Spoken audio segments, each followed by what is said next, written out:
have been nominated.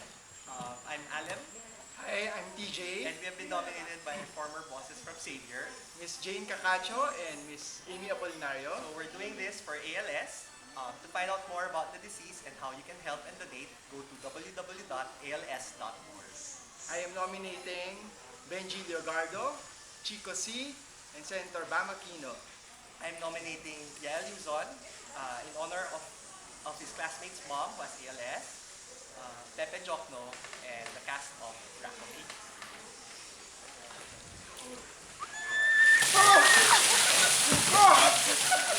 8.